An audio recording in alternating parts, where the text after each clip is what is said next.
Dispensationalismii yookaan qoqqooddaa baraa luba Fiqaaduu Beenyaatiin kan barreeffame. Yaadachiisa.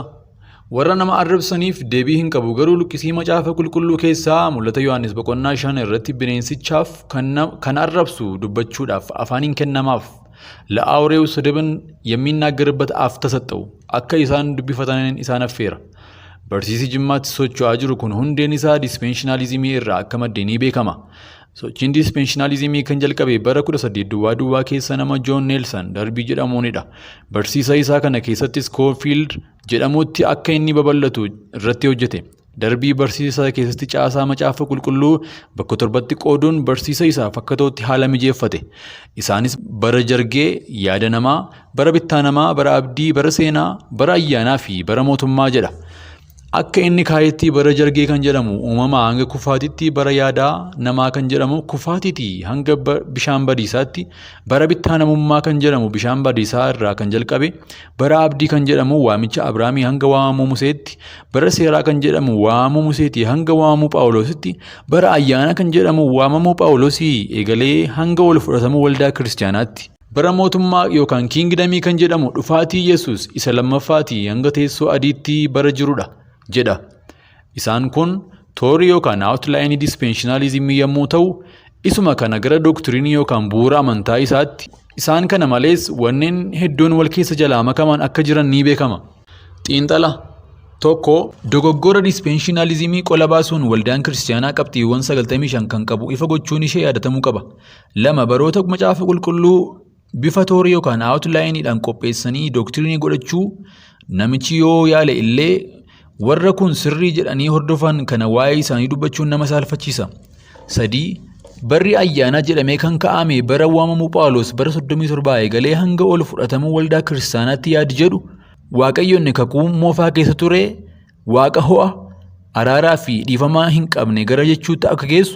Ayyaanni bara 37 dhaloota Kiristoosiin booda eegale jechuun Yesuus inni isa dura foon uffatee gara biyya lafaa dhufee ayyaanicha waliin wal quba hin qabu jechuu akka ta'e, takkaa fayyinaan qalbii jiranaan irra hin deebi'amu jechuun namootiin jireenya gadhiisiitti safuu fi safeeffannaa hin qabne keessa fandalali'anii akka jiraatan eeyyama laachuu akka ta'e. Dhaloonni cubbuu keessa utuu jiruu tasa hin baddan jechuun tooftaa seexanni Edan keessatti Addaamii fi Hewaan bira dhaqee otoo mukti hamaa fi gaarii adda baasu jiruu tasa hin duutan seera uumamaa 3:4 irratti jedhee isaan goyyomse. Seexanichi inni haxxeenii fi inni hin dulloomne jaarraa 19ffaa irraa kaasee karaa dhaabbata dispensationalismii jedhamu kana bifa haareffatee qalbii hin jijjiirratinaa tasa hin baddan jedhee dhaloota mootummaa Waaqayyoon ala gochaa akka jiru.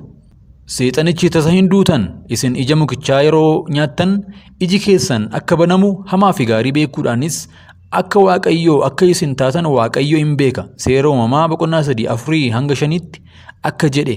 Har'as dhalootichaan Waaqayyo qulqulluu waan ta'eef qalbii jijjiirrachiisa malee ofii waan qalbii itti jijjiirratu akka hin qabne akkuma kana dhalooti kun bakka Waaqayyoof kaayee warra biroo qalbii jijjiirrachiisu malee ofii qalbii akka hin jijjiirranne akka Waaqayyoo qulqullummaa ofii isaatti safaruun seera malee hamaa fi gaarii adda baasu akkuma kana dhaloonni kun bakka Waaqayyoof kaayee seera malee hamaa fi gaarii adda baafatu jechuun akka goyyomsu akkuma seexanni Addaamii fi Hewaan gannata keessaa dhaabe hin duutan jechaa jiru.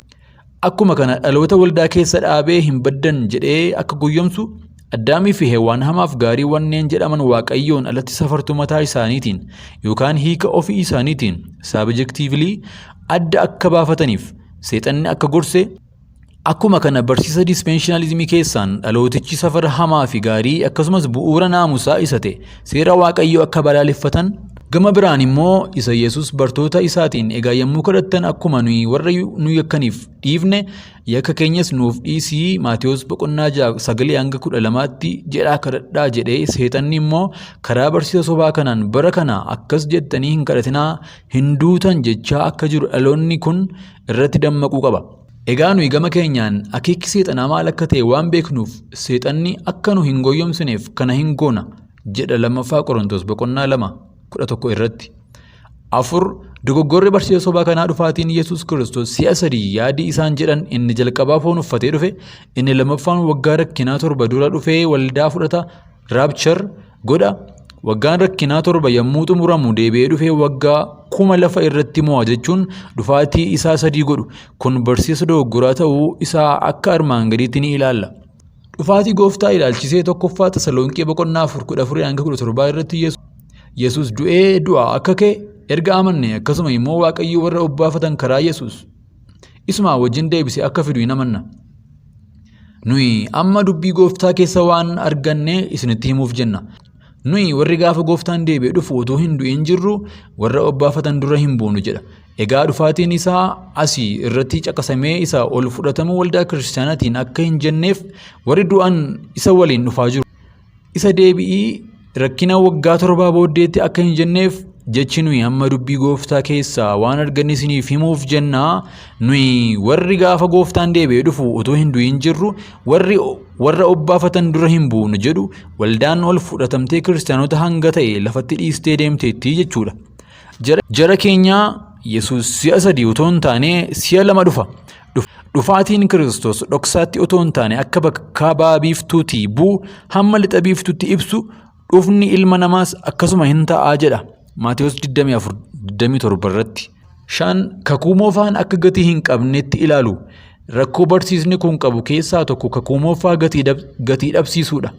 Akkuma beekamu macaafa qulqulluun parsantii 77 kakuu moofaa, parsantii 23 kakuu haaraadha. Kakuu haaraa keessatti luqqisii kakuu moofaa 290tu caqasameera.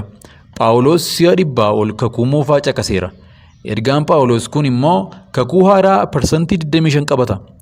Kana ganuun yookaan balaaleffachuun jara kanaa eenyummaa irra caalaa isaanumatti gaaffii ta'uu mala. Barsiisni sobaa kun kakuu moofaa isa Yesuus irraa barsiise Luqaas 4:17-19tti isa Yesuus caafata qulqullaa humna Waaqayyoos waan hin beekiniif irraa kaatan Maatewos 22:29 jedhe sana. Isa Phexros inni asitti ta'e kun garuu waan Waaqayyoo afaan raajicha Yoo'eeliin dubbatedha. Hojii ergamootaa 2:16 jedhee irratti lallabe dagachuun akkasumas kakuu moofaan kan barreeffaman namoota 21dha. Jarreen 21 kana keessa kakuu haaraa keessatti kan maqaan isaanii caqafameeru namoota 7 isaanis Musee, Daawit, Isaayyaas, Ermiyaas, Daani'el, Hoosee fi Yoo'eel ta'uu dagatamuu hin qabu. Kutaa ittaanu keessatti barsiisa ayyaanaaf dhugaa ilaalchisee barsiisa dogoggoraa barsiifamaa jiru. Lubii Fiqaaduu Beenyaa kan isaan barsiisan dhugaa jiru waa'ee ayyaanaa, waa'ee dhugaa, waa'ee dispenshinalizimii akkasumas waa'ee waldaa kiristaanaa fi waa'ee cubbuu isa isaan nutti himan kutaa ittaanu keessatti isiniif dhiyeessinaa. Agasittuu nagaan nu tura.